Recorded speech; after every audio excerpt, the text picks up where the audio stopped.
Selamat datang di kegiatan MPLS Online SMA Negeri 1 Kalianget. Perkenalkan, nama saya adalah Ibu Endrawasih.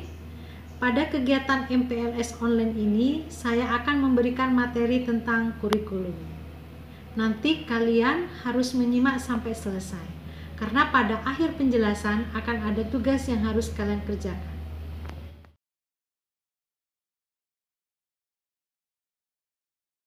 Kurikulum 2013, Masa Pengenalan Lingkungan Sekolah atau MPLS tahun 2020 SMA Negeri 1 Kalianget. Mungkin dari kalian pernah mendengar kata kurikulum. Kurikulum adalah seperangkat rencana dan sebuah pengaturan berkaitan dengan tujuan, isi, bahan ajar, dan cara yang digunakan sebagai pedoman dalam penyelenggaraan kegiatan pembelajaran untuk mencapai sebuah tujuan pendidikan nasional. Kurikulum 2013 atau yang lebih dikenal dengan kurikulum K13 adalah merupakan kurikulum yang berlaku dalam sistem pendidikan Indonesia yang dimulai sejak bulan Juli tahun 2013. Di mana kurikulum 2013 adalah kurikulum yang berbasis kompetensi yang dirancang untuk mengantisipasi kebutuhan kompetensi abad 21. Kurikulum 2013 mempunyai tujuan mendorong peserta didik mampu lebih baik melakukan observasi, bertanya, bernalar, dan mengkomunikasikan apa yang mereka peroleh setelah menerima materi pembelajaran.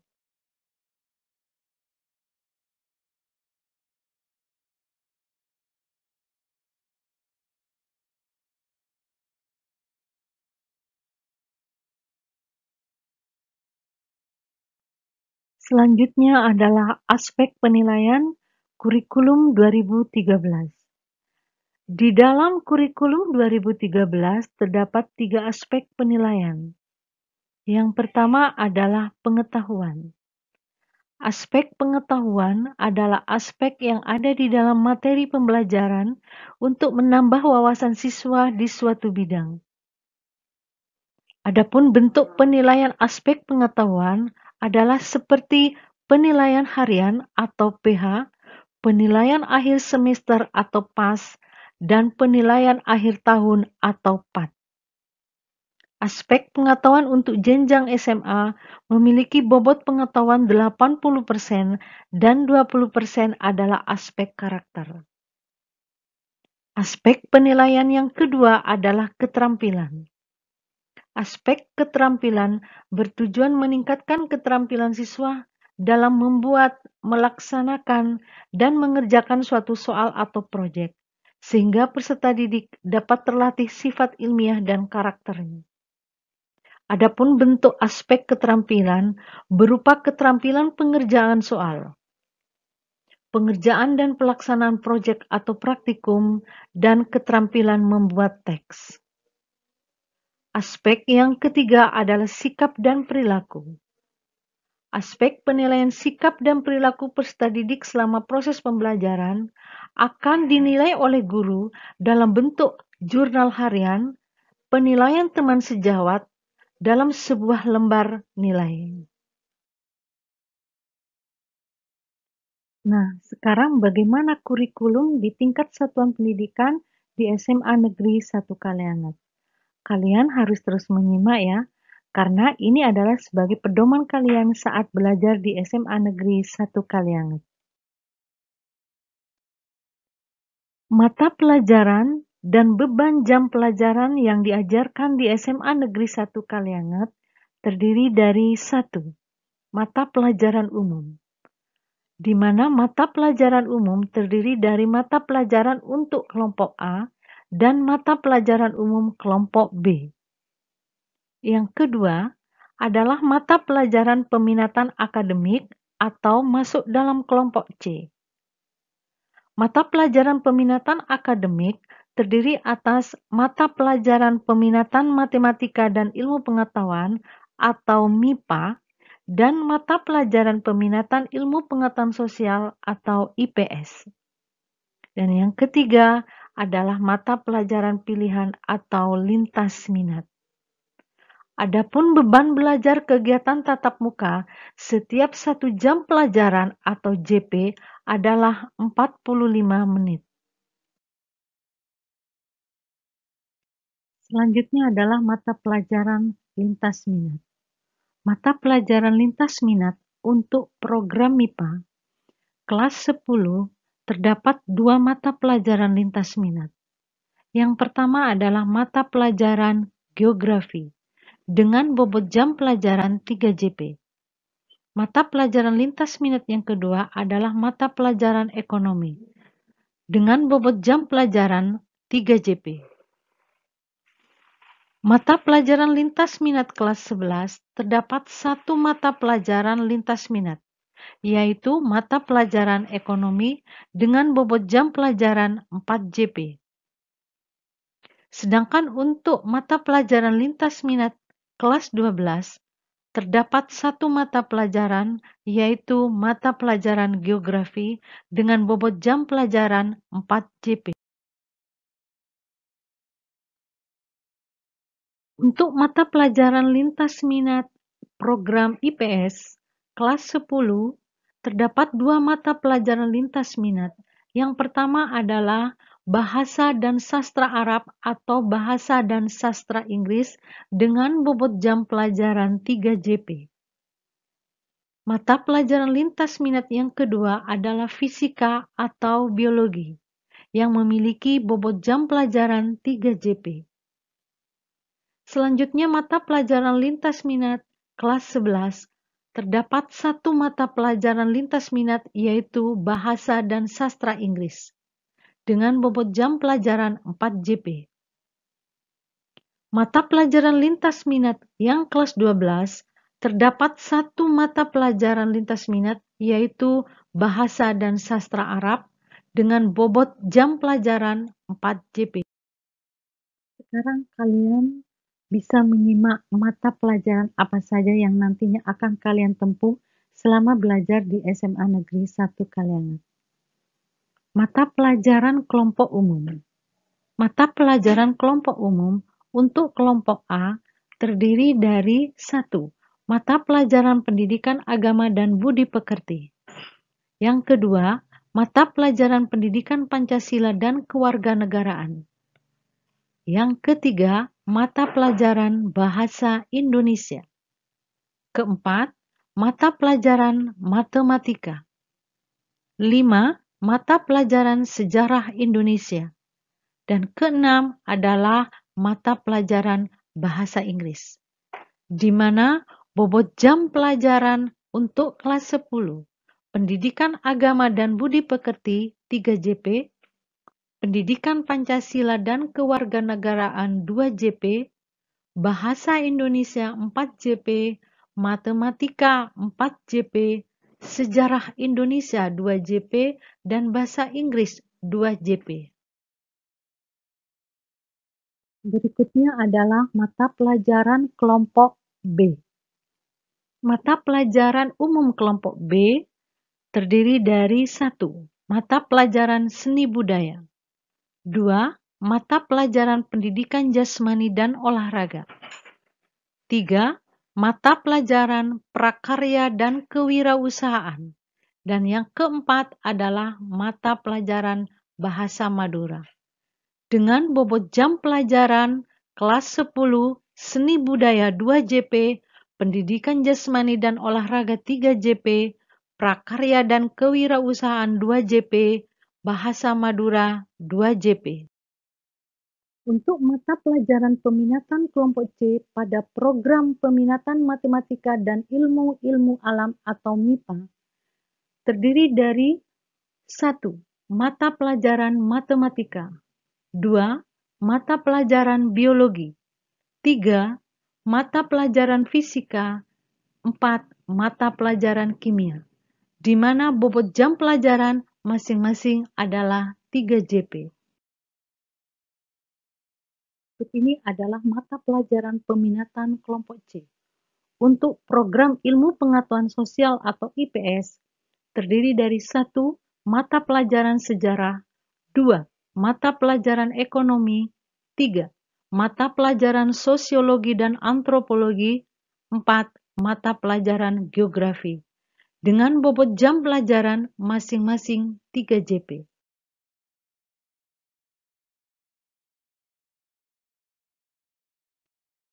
Salah satu prinsip penilaian pada kurikulum berbasis kompetensi adalah menggunakan acuan kriteria, yakni menggunakan kriteria tertentu dalam menentukan kelulusan peserta didik. Kriteria paling rendah untuk menyatakan peserta didik mencapai ketuntasan dinamakan ketuntasan belajar minimal atau KBM. Model KBM yang dipakai oleh SMA Negeri 1 Kalianget adalah 1 KBM untuk semua mata pelajaran. Ketuntasan belajar minimal kelas 10 adalah 70. Sedangkan ketuntasan belajar minimal kelas 11 72. Dan ketuntasan belajar minimal kelas 12 75.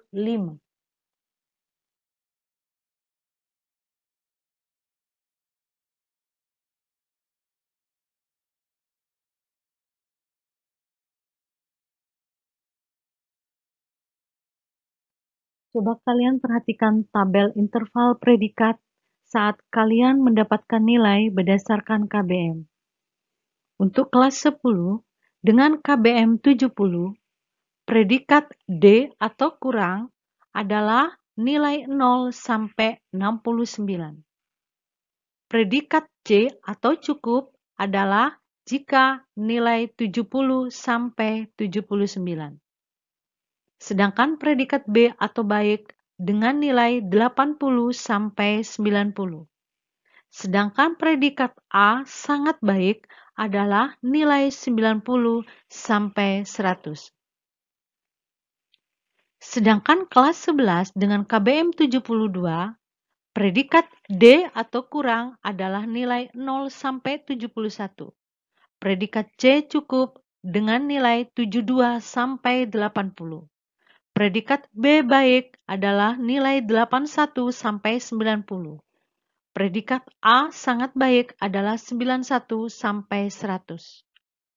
Sedangkan kelas 12 dengan KBM 75, predikat D atau kurang adalah nilai 0 sampai 74.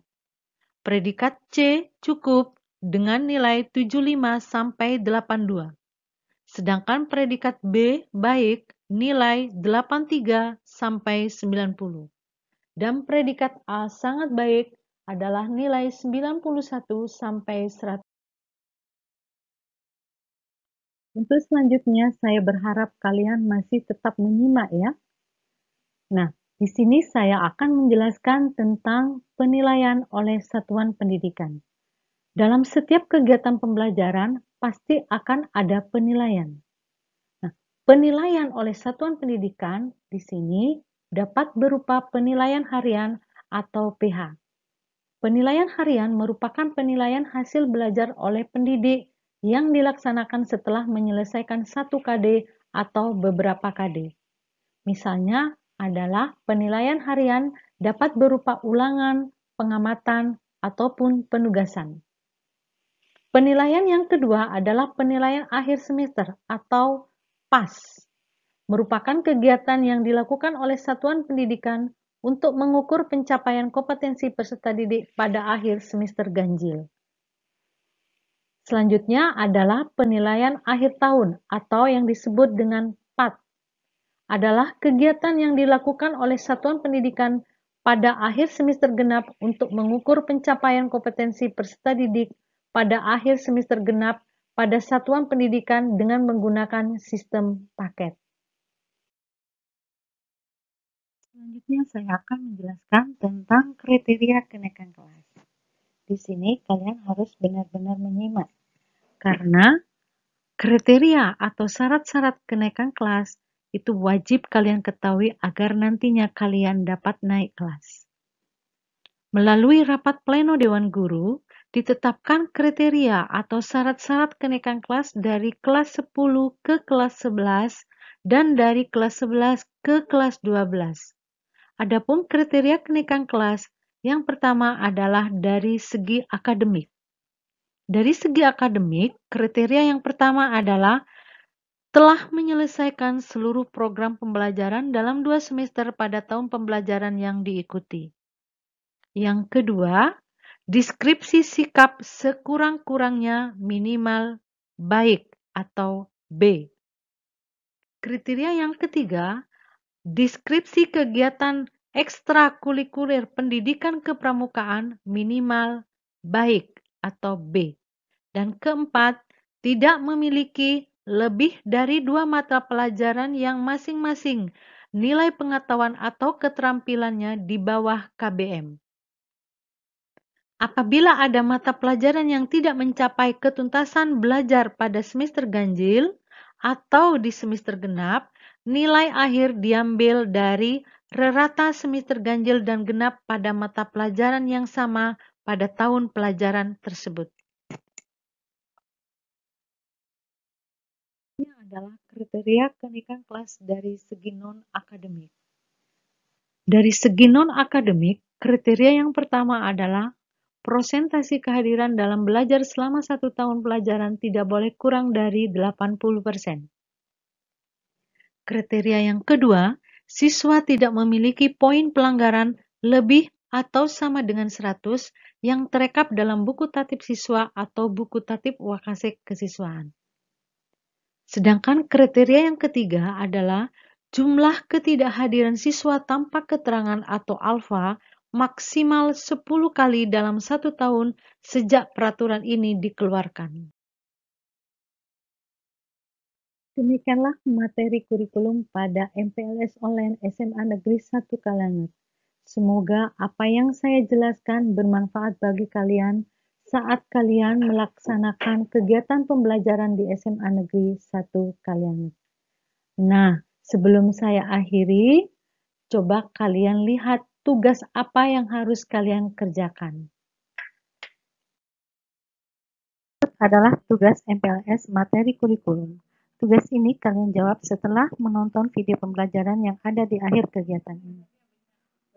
Tulislah pendapat kalian berdasarkan video pembelajaran yang kalian amati. Tugas yang pertama adalah menjelaskan langkah-langkah yang dilakukan guru saat mengajar berdasarkan tayangan video pembelajaran yang kalian saksikan. Tugas yang kedua, tuliskan pendapat kalian tentang pembelajaran yang menarik dan menyenangkan saat guru mengajar di kelas. Penjelasan materi tentang kurikulum, semoga apa yang sudah saya jelaskan bermanfaat bagi kalian saat kalian melaksanakan pembelajaran di SMA Negeri 1 Kalanget. Terima kasih. Assalamualaikum warahmatullahi wabarakatuh.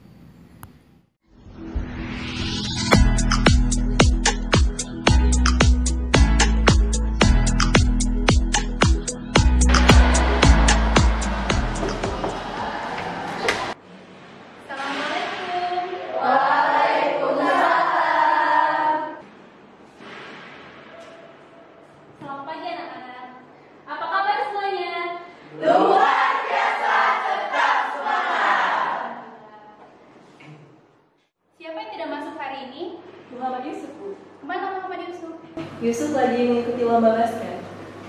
Oke. Coba sebelum pembelajaran dimulai, kalian cek dulu laci masing-masing. Apakah ada sampah?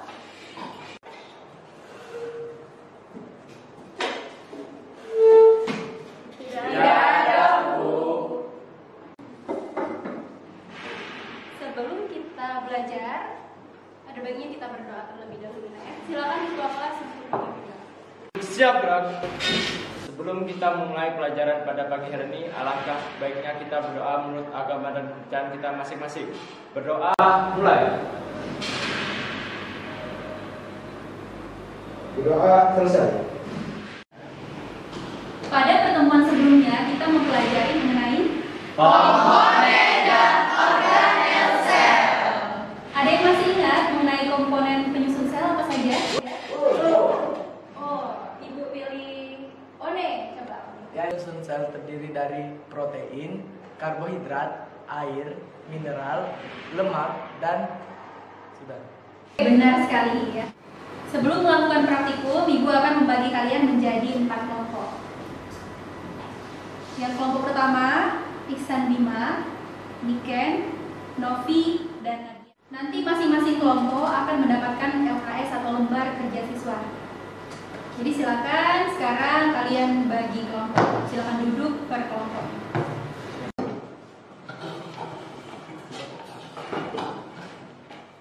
Nah, jadi gini teman-teman, langkah kerja yang harus kita lakukan. Yang pertama itu siapkan mikroskop untuk pengamatan.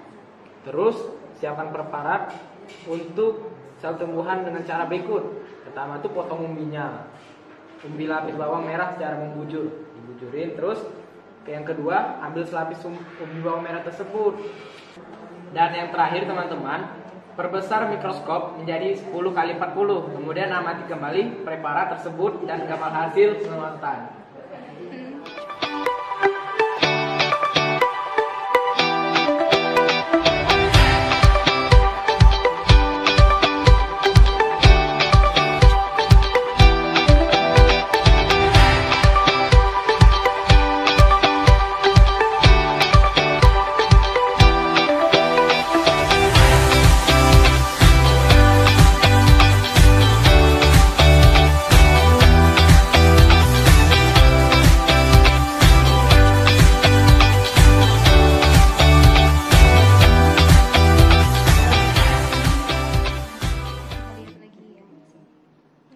Assalamualaikum warahmatullahi wabarakatuh.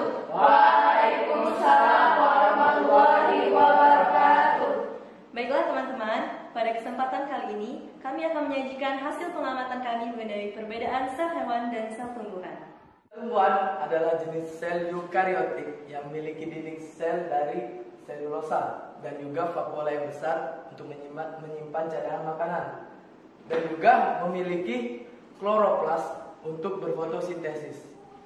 Pelajaran selanjutnya, pada materi selanjutnya, itu kita akan membahas mengenai mekanisme transport pada membran sel. Oke, Ibu rasa cukup sampai di sini pertemuan kita pada hari ini. Sebelum kita mengakhiri pelajaran, Ibu minta David silakan pimpin kelas 3. Jadi teman-teman, setelah kita melakukan praktikum pada hari ini, marilah kita memanjatkan puji dan doa pada Tuhan Yang Maha Esa. Menurut kepercayaan masing-masing, berdoa mulai.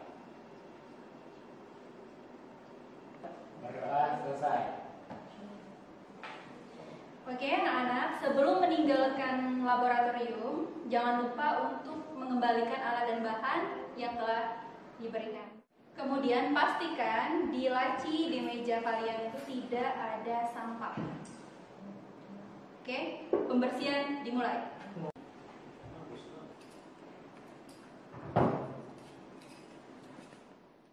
Baik, sekarang ruangan sudah bersih. Ibu tutup, Ibu akhiri. Wassalamualaikum warahmatullahi wabarakatuh. Waalaikumsalam warahmatullahi wabarakatuh.